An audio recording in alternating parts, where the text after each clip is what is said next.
Photo optical transducer, બરાબર, photo optical transducer. Okay, હવે ઓપ્ટોકપ્લરની ખાલી વાત કરીએ ઓપ્ટોકપ્લરની, તો એનું મેઇન કામ શું છે, એનું મુખ્ય કાર્ય શું છે, તો કે જે આપણી વર્કિંગ જે સર્કિટ હોય આપણી, બરાબર, કંટ્રોલ સર્કિટ, બરાબર, અને પાવર સર્કિટને અલગ કરવાનું કામ છે. ઓપ્ટોકપ્લરનું કામ શું છે મેઇનલી વાત કરીએ ને, તો સર્કિટને, પાવર સર્કિટને અને જે આપણી કંટ્રોલ સર્કિટ છે બંનેને અલગ કરવાનું કામ આપણા ઓપ્ટોકપ્લરનું છે, અથવા તો ફોટો ઓપ્ટિકલ ટ્રાન્સડ્યુસરનું છે, બરાબર.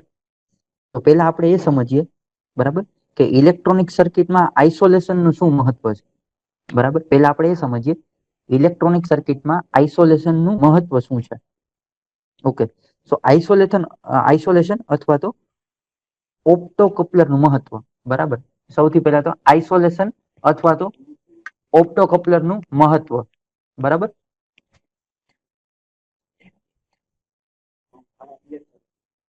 ઓપ્ટોકપ્લરનું મહત્વ, બરાબર, આપણે એ જોઈએ. ઓકે, સો બેઝ, ગેટ અને કંટ્રોલ સર્કિટની આપણે વાત કરીએ તો શું થાય છે, તો કે બેઝ, ગેટ વગેરેની અંદર કંટ્રોલ સર્કિટ જે આપણી પાસે હોય એના વોલ્ટેજ કેવા હોય, બહુ ઓછા હોય. કેટલા ઓછા હોય? 3 થી 12 વોલ્ટ હોય છે, બરાબર. 3 થી 12 વોલ્ટ એના હોય છે. ઓકે, અથવા તો 3 થી 12 વોલ્ટ ઉપર કાર્ય કરે છે. હવે આપણે ફિગરમાં જોઈએ છીએ, અહીંયા ફિગર આપણી પાસે છે, એમાં જોઈએ છીએ કંટ્રોલ સર્કિટ 3 વોલ્ટ ઉપર કામ કરે છે. ઓકે, કંટ્રોલ સર્કિટ 3 વોલ્ટ ઉપર કામ કરે છે, આપને દેખાય છે, બરાબર. અને જે આપણી જે સર્કિટ છે, સર ટોટલ આ જે ટ્રાન્ઝિસ્ટર પછીની સર્કિટ છે, એના વોલ્ટેજ કેટલા છે? 230 વોલ્ટ છે. સર હમ સર હમણાં 3 વોલ્ટ નો સપ્લાય આપવાનો રહે ને? હમ હા, ઓકે સર. ઓકે, અત્યારે કંટ્રોલ સર્કિટમાં 3 વોલ્ટ નો સપ્લાય. ઓકે, આપણે સપ્લાય આપવાનો છે, જે આપણી પાસે ટ્રાન્ઝિસ્ટર નો સપ્લાય છે 230 વોલ્ટ છે. ઓકે, જ્યારે કંટ્રોલ સર્કિટ નો સપ્લાય આપણી પાસે કેટલો છે? 3 વોલ્ટ નો સપ્લાય છે.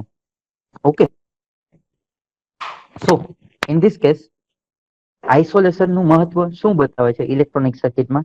તો કે ટ્રાન્ઝિસ્ટર નો જે કલેક્ટર છે આપણી પાસે, ટ્રાન્ઝિસ્ટર નો કલેક્ટર આપણી પાસે જે છે, બરાબર, ટ્રાન્ઝિસ્ટર નો કલેક્ટર જે છે એનું શું છે, તો કે પાવર સર્કિટ છે.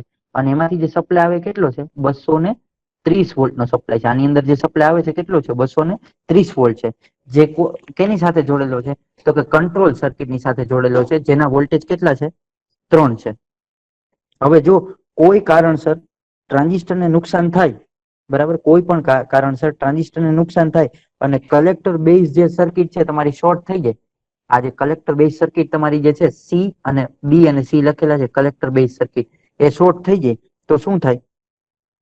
તો કે શોર્ટ થવાથી તમારા કોઈ પણ સંજોગોમાં વધારે 230 વોલ્ટ કે એટલા આવી જાય, બરાબર, તો સીધા કંટ્રોલ સર્કિટને વોલ્ટેજ પહોંચી જાય. જો શોર્ટ થઈ જાય ને તો શું થાય? એનાથી કંટ્રોલ સર્કિટને નુકસાન થાય, કારણ કે કંટ્રોલ સર્કિટ તો મારી 3 વોલ્ટ ઉપર જ ચાલે છે અને મારે આપવાનો શું છે સપ્લાય? 230 વોલ્ટ સપ્લાય મેં ટ્રાન્ઝિસ્ટરને આપેલો છે. ઓકે, સો જો બેઝ અને કલેક્ટર બંને શોર્ટ થઈ જાય તો શું થાય? તો કંટ્રોલ સર્કિટમાં 230 વોલ્ટ નો સપ્લાય જતો રહે અને કંટ્રોલ સર્કિટ તમારી ડેમેજ થઈ જાય. એટલા માટે કંટ્રોલ સર્કિટને નુકસાન ન થાય, બરાબર, એના માટે આપણે શું કરીએ છીએ? ઓપ્ટોકપ્લર નો યુઝ કરીએ છીએ, જે અહીંયા આપણે બતાવેલું છે. ઓકે, ઓપ્ટોકપ્લર નો યુઝ કરીએ છીએ. ઓકે, સો એના બંધારણની વાત કરીએ તો આપણે એને શું કરવું પડે? આઇસોલેટ કરવું પડે, બરાબર. કંટ્રોલ સર્કિટને અને જે આપણી પાવર સર્કિટ છે બંનેને અલગ કરવી પડે, આઇસોલેટ કરવી પડે. તો એના માટે શાની જરૂર પડે? તો એના માટે આપણે કંઈક એને આઇસોલેટ, અલગ કરવાની જરૂર પડે. તો આપણે શું કરીએ? ઓપ્ટોકપ્લર નો યુઝ કરીએ, જ્યાં આપને દેખાય છે. ઓકે, સો ઓપ્ટોકપ્લર ના કન્સ્ટ્રક્શન ની વાત કરીએ તો ઓપ્ટોકપ્લર નો સ્કીમેટિક ડાયાગ્રામ તમે જોઈ શકો છો. જેમાં શું છે? Infrared LED. Okay, input to LED શું છે? ઇન્ફ્રા રેડ એલઈડી આપણે યુઝ કરેલી છે. અને બીજો ફોટો ટ્રાન્ઝિસ્ટરની આપણે ફોટો ટ્રાન્ઝિસ્ટર નો યુઝ કરેલો છે. આ બંનેની પેર યુઝ કરેલી છે, એલઈડી અને ફોટો ટ્રાન્ઝિસ્ટર. ફોટો ટ્રાન્ઝિસ્ટર શું છે? આપણે આગળના વિડીયોમાં જોઈ ગયા છીએ. ઓકે, ફોટો ટ્રાન્ઝિસ્ટર નો યુઝ કરેલો છે. તો જયારે એના પર પ્રકાશ પડશે ત્યારે કંઈક વર્ક આપશે. શું છે? આપણે જોઈએ. ઓકે, જ્યારે ઇન્ફ્રારેડ એલઈડી ને ઇનપુટ સિગ્નલ આપવામાં આવે છે, ઇન્ફ્રારેડ જે એલઈડી છે એને શું ઇનપુટ કે સિગ્નલ આપવામાં આવે છે ત્યારે તે ચાલુ થાય છે. અને શું થાય છે, તેથી તેમાંથી પ્રકાશ ઉત્સર્જિત થાય છે. હવે જ્યારે ઇન્ફ્રારેડ એલઈડી ના જે રેઇઝ જે છે, બરાબર, ઇન્ફ્રારેડ એલઈડી ના જે રેઇઝ છે, બરાબર, એ એલઈડી માંથી ઉત્સર્જિત થઈને ક્યાં જશે, તો કે ફોટો ડાયોડ ઉપર પડશે. ફોટો ડાયોડ ઉપર પડશે, બરાબર, એટલે ફોટો ટ્રાન્ઝિસ્ટર ઉપર, સોરી ડાયોડ નહીં, ટ્રાન્ઝિસ્ટર ઉપર પડશે, બરાબર. ત્યારે શું થશે, તો કે ફોટો ટ્રાન્ઝિસ્ટર ચાલુ થશે.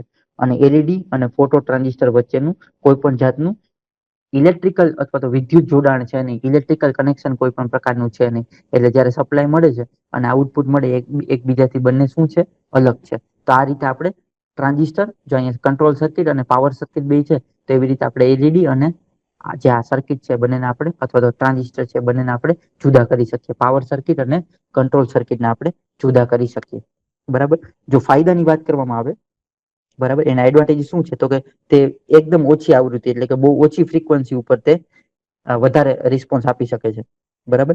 બીજા આઇસોલેશન ઉપકરણ, જે ઉપકરણ આપણે યુઝ કરીએ એની સાપેક્ષમાં બહુ જ સારું છે. એના કદ છે, એનું કદ નાનું છે, વજનમાં હલકા છે, બરાબર, સસ્તા છે, અને તેમાં નોઈઝ નથી, બરાબર, ટ્રાન્ઝિયન્ટ ઇફેક્ટ નથી, કોઈ મિકેનિકલ બીજી કોઈ ઇફેક્ટ નથી, બરાબર, કોઈ મિકેનિકલ પાર્ટ નથી, એટલે બીજી મિકેનિકલ ઇફેક્ટ નથી, એટલે આઉટપુટ કેવું છે, સારું છે. લિમિટેશન તેની કઈક છે. શું લિમિટેશન છે? હવે વધારે આવૃત્તિ જયારે આવે ને ત્યારે એનો જે રિસ્પોન્સ છે નબળો થઈ જાય છે. ઓછી આવૃત્તિ ઉપર સારો રિસ્પોન્સ છે, વધારે આવૃત્તિ ઉપર એનો રિસ્પોન્સ કેવો થઈ જાય છે, ઓછો થઈ જાય છે. અને તેમને કાર્ય કરવા માટે બાહ્ય સોર્સ ની જરૂર પડે છે, બરાબર. એક એ વસ્તુ જરૂર છે, આને વર્કિંગ કરવું હોય ને તો એના માટે સપ્લાય ની જરૂર પડે, બરાબર. એ એનું એક લિમિટેશન છે. ઉપયોગ આપણે એનો કરી શકાય ટ્રાન્ઝિસ્ટરમાં, એસીઆરમાં, મોસ્ફેટમાં વગેરેની જે ટ્રિગરિંગ સર્કિટ આવે એમાં આપણે એનો યુઝ કરી શકીએ છીએ, બરાબર. તો આ હતું ફોટો ઓપ્ટિકલ ટ્રાન્સડ્યુસર.